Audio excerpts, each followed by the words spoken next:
आज हम बात करेंगे 1.5 लाख रुपए के लमसम इन्वेस्टमेंट से आप कैसे 2 करोड़ 77 लाख का कॉर्पस बना सकते हैं। और ये पोर्टफोलियो किस टाइप के इन्वेस्टर के लिए सूटेबल होगा और किस टाइप के इन्वेस्टर के लिए इसे दूरी बना के रखना पड़ेगा। और ये एक अच्छा डाइवर्सिफिकेशन के साथ। और चलिए वीडियो को शुरू करते हैं। वीडियो को शुरू करने से पहले आपसे रिक्वेस्ट है कि चैनल में पहली बार आए हैं तो चैनल को सब्सक्राइब और वीडियो को लाइक शेयर जरूर कर दें। तो जो सबसे पहला फंड रहने वाला है एसबीआई का, SBI magnum mid cap fund है। जो मिड कैप फंड वो फंड होते हैं जो कि शेयर मार्केट में लिस्टेड 100 से 250 तक की जितनी भी कंपनियां होती है वो मिड कैप में आती हैं, जिनकी काफ़ी अपॉर्चुनिटी होती है कि इनकी में कैपेबिलिटी होता है कि अपनी ग्रोथ करके और लार्ज कैप में कन्वर्ट हो जाए, तो आपको रिटर्न मिलने के ज़्यादा चांसेस होते हैं। रिस्क थोड़ा ज़्यादा होता है लेकिन रिटर्न भी आपको ज़्यादा मिलने के चांसेस होते हैं। इस फंड की रिटर्न की बात करें तो 1 साल की रिटर्न की बात करें तो 38.34 है, और 3 साल की रिटर्न की बात करें तो 24.32, और 5 साल की रिटर्न की बात करें तो 29.60। ऑल टाइम की रिटर्न की बात करें तो 21.25 है। और इसकी मार्केट कैप एलोकेशन की बात करें तो लार्ज कैप में 6.8 है, स्मॉल कैप में 65.06 और स्मॉल कैप में 22.67। तो आपको काफ़ी डाइवर्सिफिकेशन आपके पोर्टफोलियो में मिल जाता है। आपको ज़्यादा डाइवर्सिफाई करने की ज़रूरत नहीं है। लार्ज मिड और स्मॉल दोनों ही आपको तीनों ही मिल जाते हैं, जिससे आपको एक स्टेबल रिटर्न मिलने के चांसेस ज़्यादा हो जाता है। होल्डिंग की बात करें तो 75 कंपनियों में होल्डिंग है, जो कि टॉप होल्डिंग की बात करें तो टोरेक्स पावर है, सुंदरम फाइनेंस है, एस्कोफोल्ट है, क्रिसल वोल्टास, थर्मेक्स एलटीडी। तो ऐसे काफ़ी अच्छी अच्छी कंपनियां हैं जो कि इसके पोर्टफोलियो में है, जिससे आपको लॉन्ग टर्म में अच्छा रिटर्न बना कर दे सकती हैं। होल्डिंग एनालिसिस की बात करें तो इक्विटी में 94.6 है, कैश में 5.2 और डेट में 0.2। तो डेट की होल्डिंग बहुत कम है, यहाँ पे होल्डिंग ना के बराबर है, 1% से भी कम है। इक्विटी सेक्टर लोकेशन की बात करो तो financial, other, automobile services, capital goods, health, construction, metal end milling, textile, chemical.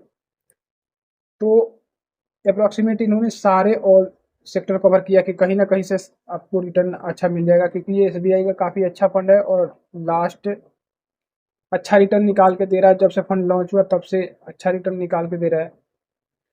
अगला फंड है एसबीआई कंट्रा फंड। एसबीआई कंट्रा फंड भी काफ़ी अच्छा फंड है, और ये एसबीआई का तो आपको पता ही है, काफ़ी इन्वेस्टर ऐसे लगता है जैसे एसबीआई का मतलब कि भरोसा।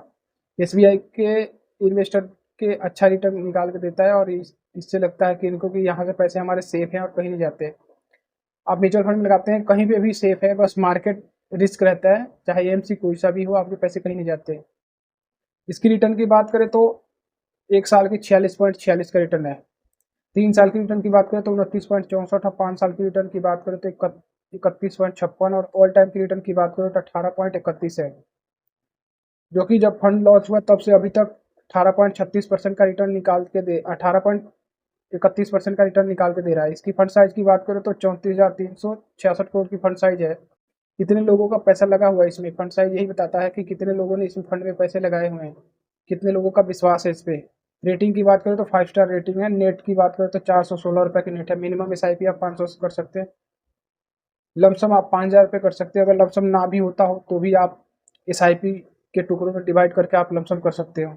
इसकी टॉप होल्डिंग की बात करें तो 103 कंपनियों में है, तो आपको पता है जो भी पैसे लगाओगे आपको 103 कंपनी में डाइवर्ट हो जाएगा। टॉप होल्डिंग की बात करें तो निफ्टी बैंक है, एचडीएफसी बैंक है, Kotak Mahindra bank, GAIL India, State Bank of India, Whirlpool, Reliance industry, Indus tower, ITC. तो काफ़ी दिग्गज दिग्गज कंपनियां हैं इसमें। कॉन्ट्रा फंड वो फंड होते हैं जो कि मैक्सिमम गवर्नमेंट अंडरटेकिंग कंपनियों में होते हैं, इन्वेस्टमेंट होते हैं, जिससे आपको रिस्क कम हो जाता है। लॉन्ग टर्म में आपको काफ़ी अच्छा रिटर्न देखने को मिलता है, क्योंकि ये काफ़ी बड़ी कंपनियां होती हैं, किसी कारणवश से इनकी शेयर प्राइस डाउन होता है, इसलिए फंड मैनेजर उसी कंपनियों में इन्वेस्ट करता है। कॉन्ट्रा फंड यही फंड होते हैं। इसकी मार्केट कैप की बात करें तो लार्ज कैप में 28.32, मिड कैप में 27.17 और स्मॉल कैप में 15.28। इनकी टॉप होल्डिंग की बात करें तो Nifty bank, HDFC bank, Kotak Mahindra bank और गेल इंडिया। निफ्टी बैंक में 5.61 और एचडीएफसी बैंक में 4.62 और कोटक महिंद्रा बैंक में 2.69 और गेल इंडिया में 2.63। इतने % की एलोकेशन जो है इन्हीं स्टॉक्स में है। टॉप सेक्टर की बात करें तो फाइनेंशियल, एनर्जी, हेल्थ और मेटल एंड मिलिंग। जो कि टॉप इनके मैक्सिमम पैसे यहाँ ज़्यादा लगे हुए हैं। इस अगला फंड आ जाता है एसबीआई का इंफ्रास्ट्रक्चर फंड। ये सेक्टर और थीमेटिक फंड है, जो कि अगर आपके गोल लॉन्ग टर्म का है तो काफ़ी अच्छा फंड है और आप अपना इसमें एलोकेशन कुछ रख सकते हो और अच्छा रिटर्न निकाल के दे सकता है। इसकी 1 साल की रिटर्न की बात करें तो 64.18% का रिटर्न है। 3 साल की रिटर्न की बात करें तो 32.96 और 5 साल की रिटर्न की बात करें तो 29.27। ऑल टाइम की रिटर्न की बात करें जब से फंड लॉन्च हुआ तब से अभी तक 17.58 का रिटर्न डिलीवर कर रहा है। 1 साल की रिटर्न की बात करें तो 64.18, 3 साल की रिटर्न की बात करें तो 32.96 और 5 साल की रिटर्न की बात करें तो 29.7 और ऑल टाइम की रिटर्न की बात करें तो 17.58। जब से फंड लॉन्च हुआ तब से अभी तक इतने का रिटर्न दे रहा है, 17.58 का। फंड साइज की बात करें तो 3,851 करोड़ का फंड साइज है। मिनिमम एसआईपी आप 500 कर सकते हैं, लमसम 5,000 रुपये कर सकते हो। अगर ना हो तो फिर वही आप टुकड़ों में डिवाइड करके इन्वेस्ट कर सकते हो। नेट्स की बात करें तो 56.35 इसकी नेट्स है और इसकी होल्डिंग की बात करें तो अगर आप कितने पैसे लगाओगे तो 45 कंपनियों में जाएगा। इसकी top holding Reliance industry, Bharti Airtel, Indian energy exchange LTD, Larsen and टर्बो शेयर, श्री सीमेंट। तो ऐसे काफ़ी अच्छी कंपनियां हैं। इसमें भी अशोक लेलैंड है, टोरेक्स है। सेक्टर लोकेशन की बात करें तो कंस्ट्रक्शन है, एनर्जी है, metal end milling services, other chemical goods, financial.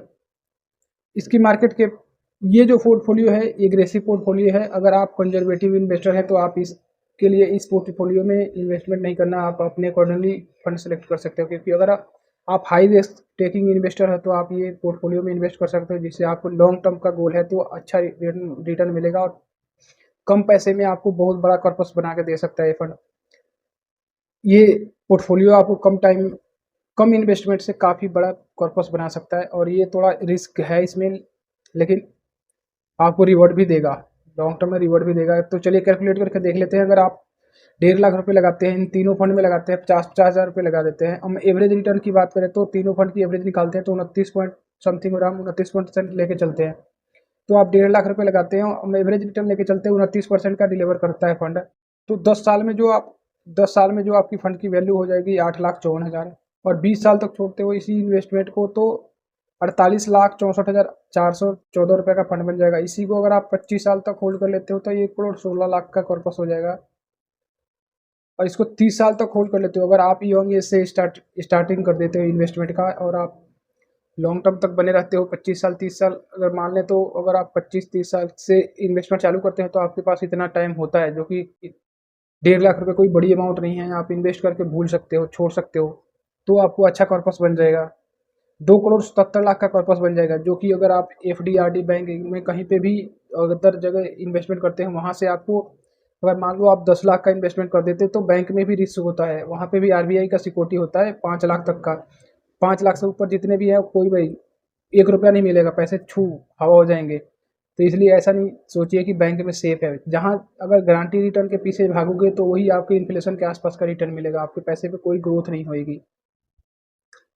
इस वीडियो से रिलेटेड आपके माइंड में कोई भी क्वेरी हो कमेंट बॉक्स में क्वेरी जनरेट कराने वाले टाइम में बहुत सारा वीडियो लेकर आऊंगा। एक हम्बल रिक्वेस्ट, अभी तक चैनल को सब्सक्राइब नहीं किया तो चैनल को सब्सक्राइब करें। Thank you so much watching this.